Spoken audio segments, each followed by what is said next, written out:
Reggae Just Extra with Ras Dennis. In early February 1987, shortly before the killing of Peter Tosh, a mysterious group of kidnappers abducted the father of Carly and Aston Barrett. Rumors in Trenchtown suggested that Rita Marley had been approached for ransom money but had refused to pay. Eventually, Mr. Barrett's decapitated body was discovered in the bush, signaling a return to the days of violence and death.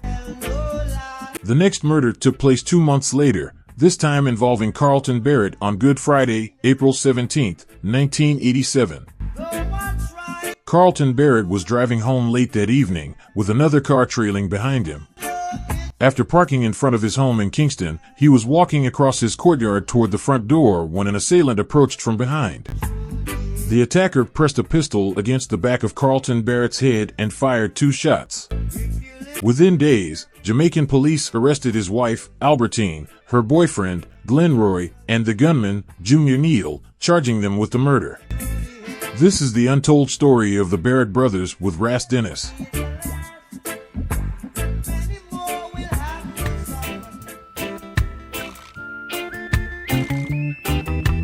The murder of Carlton Barrett cast a shadow over the remaining members of the Wailers, who had recently returned from a successful overseas tour that included stops in Israel and New Zealand. After years of indecision and conflict regarding their future, the band members had come together to renounce their individual agreements with former Marley attorney David Steinberg from 1982, and filed a claim against the Marley estate for what they believed to be a collective $5 million in unpaid royalties. This decision coincided with renewed recording activity, including the release of Jerusalem, a well-received collaborative album with Alpha Blondy, also known as Seydou Kone. Blondie is a reggae artiste from Dimbokro in Ivory Coast, enjoyed popularity in West Africa that rivaled Bob Marley's. However, the senseless killing of Carlton plunged the surviving Wailers into a new state of depression and fear. At the urging of family members and management lawyers, they left Jamaica for their own safety and to regain their mental balance. Since 1974, Bob Marley, Carlton, and Aston family man Barrett had been partners, signed together as Bob Marley and the Wailers. During Bob's final days, everybody else was in Germany, but they went there for money, family man remarked. They didn't want Carlton Barrett or family man Barrett to be there. Because after a while I get to understand that all the people who was up there, they all went up there to get money. Family man further stated that even Anderson went there to earn money too. However, Barrett stated that Anderson returned with shocking revelations about Marley's dying wish. Bob asked the doctor, "Tell me the truth. Am I going to make it?" Aston Barrett recalls. The doctor looked at him and said, "No, you're not going to make it, Bob." Bob then asked, "How many days do I have left?" The doctor informed him that he only had 3 or 4 days remaining. So, Bob decided to pack up everything and fly home. Everybody to pack up everything. Before leaving, as Barrett recounts, he wrote a note stating that he wanted Aston to be in charge of the record shop and that 60% of what he owned should be managed by family man.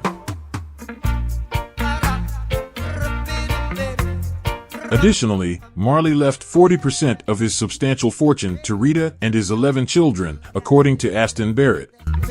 However, Barrett claims that Rita Marley destroyed Bob's deathbed note. In May 2001, Barrett filed a lawsuit against the Bob Marley estate and Island Records for copyright infringement, business defamation, and breach of fiduciary duty. Barrett's lawyers had previously represented Danny Sims, Marley's former manager and song publisher, in a copyright dispute against the Marley estate. During that case, Rita Marley admitted to forging Bob's name to transfer stock in his corporations to herself. In March, the year prior, London's High Court ruled that Barrett should be allowed to present his claims that he was cheated out of royalties. "It's sad that I have to fight for these things. If Bob were alive, this whole situation would not have occurred," Barrett lamented. According to Aston Barrett, Bob Marley considered him and Carlton as partners, perhaps even more than the well-known former Wailers, Bunny Livingstone and Peter Tosh. But the question remains, why would Bob Marley leave 60% of his empire to Barrett? Because I made it happen, Barrett answers. None of those people who inherited the money made it happen. Not Bunny Livingstone, not Peter Tosh, not Rita Marley, not Island. It was me and my brother. It is difficult to dispute that Bob Marley did feel the same way about the rhythm section juggernaut of Aston and Carlton Barrett. They were in the Hippies Boys, the Upsetters, and the Aggravators before Marley asked to meet the bass player widely known as Family Man. Yet, amid the success, so much tragedy. As earlier mentioned, Carlton Barrett was killed in 1987. His wife and her lover were later charged with murder. A year earlier, Barrett's father was kidnapped and held for ransom. He was killed and dismembered by his abductors. What happened to my brother was like a movie or a soap opera, and the killers brought it to life, Barrett says. They were charged, found guilty, sentenced, filed an appeal, and get out. Family Man says that he has no option but to live with the violent culture that surrounds him. It's rough, it's militant. You mind your PS and QS all the time. But it is a sign of the times, and it's part of the hurt of life. Jamaica is not alone in these things taking place. Just turn on your television and go to CNN. It is the way of the world. In addition to his decade-long tenure with the Wailers, Aston Barrett also contributed to acclaimed reggae albums by Peter Tosh, Equal Rights, Max Romeo, Revelation Time, Keith Hudson, Pick a Dub, and Iroy, Truth and Rights, among others.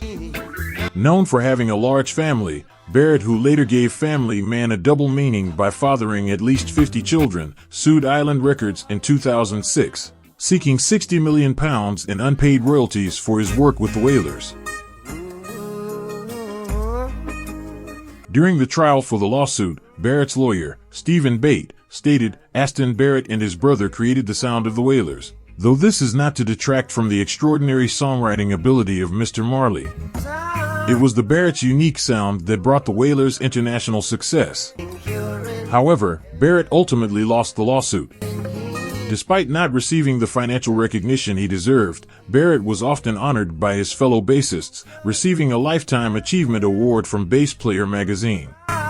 In 2021, Jamaica awarded him the Order of Distinction for his role as the musical backbone of the nation's most enduring music. On February 4, 2024, Rolling Stone and the BBC reported that Barrett passed away on Saturday morning after a long battle with illness, according to his son, Aston Barrett Jr. That's all for this episode, and thank you for watching. Don't forget to subscribe, give a thumbs up, and leave a positive comment in the section below, and I'll see you again very soon for another important video. Many thanks for watching Reggae Just Extra with Ras Dennis.